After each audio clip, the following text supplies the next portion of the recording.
Depuis plusieurs semaines, quelque chose ne tourne plus rond du côté de Marseille. Les supporters le ressentent. Les journalistes en parlent. Et même les joueurs semblent évoluer dans un climat devenu particulièrement tendu. Mais ce que très peu de personnes ont réellement compris, c'est que la situation actuelle de l'Olympique de Marseille pourrait cacher une crise bien plus profonde qu'il n'y paraît. Alors aujourd'hui, nous allons analyser ce qui se passe réellement au sein du club. Et surtout, reste bien jusqu'à la fin de cette vidéo pour comprendre ce qui se passe vraiment à l'Olympique de Marseille, car la situation pourrait encore évoluer dans les prochaines semaines. Pour comprendre cette crise, il faut revenir quelques mois en arrière. Lorsque Roberto De Zerbi arrive à Marseille, l'enthousiasme est énorme. L'entraîneur italien est reconnu pour son style de jeu offensif et spectaculaire. Son passage en Angleterre avait impressionné de nombreux observateurs et beaucoup de supporters marseillais voyaient en lui l'homme capable de relancer un véritable projet sportif. À ce moment-là, l'espoir était réel. L'Olympique de Marseille sortait d'une saison solide, avec une deuxième place au championnat de France. Le club semblait capable de rivaliser avec les meilleures équipes du pays et de retrouver une place importante sur la scène européenne. Mais très vite, les choses ont commencé à se compliquer. Les résultats ont perdu en régularité. Certaines performances ont déçu les supporters. Et surtout, un événement a marqué un véritable tournant dans la saison. Une lourde défaite contre le Paris Saint-Germain, 5-0. Dans un club comme Marseille, une telle humiliation ne passe jamais inaperçue. La pression des supporters est immense. Le stade Vélodrome est connu pour son atmosphère unique. Mais lorsque les résultats ne suivent pas, cette passion peut très rapidement se transformer en frustration. Et c'est exactement ce qui s'est produit. Les critiques ont commencé à apparaître. Les débats se sont multipliés. Et progressivement, l'ambiance autour du club est devenue de plus en plus tendue. Puis est arrivé le premier choc. Roberto De Zerbi a finalement quitté son poste d'entraîneur après une décision prise avec la direction du club. Officiellement, il s'agissait d'une décision collective dans l'intérêt de l'équipe. Mais pour beaucoup d'observateurs, ce départ a marqué le début d'une véritable crise interne. Car perdre un entraîneur en pleine saison n'est jamais un bon signal. Et l'histoire ne s'est pas arrêtée là. Quelques jours plus tard, un autre départ est venu aggraver la situation.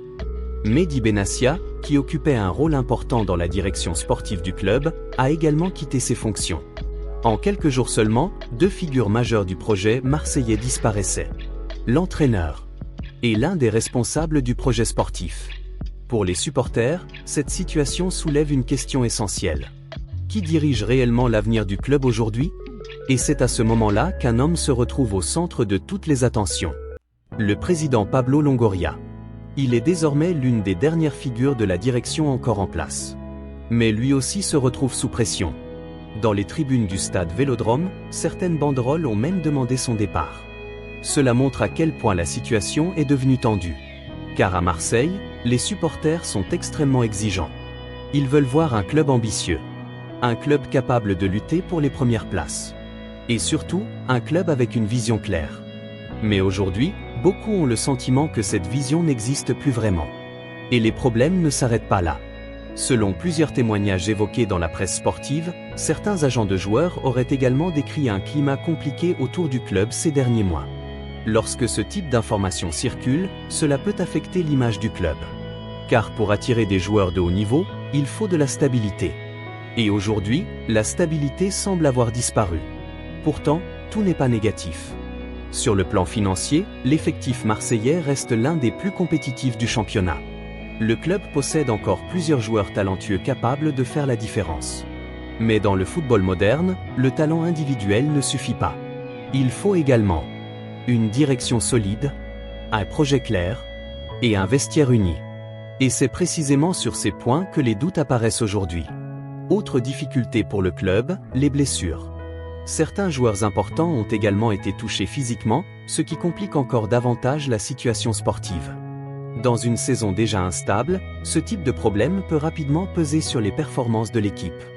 Alors aujourd'hui, la grande question est simple. Que va-t-il se passer maintenant?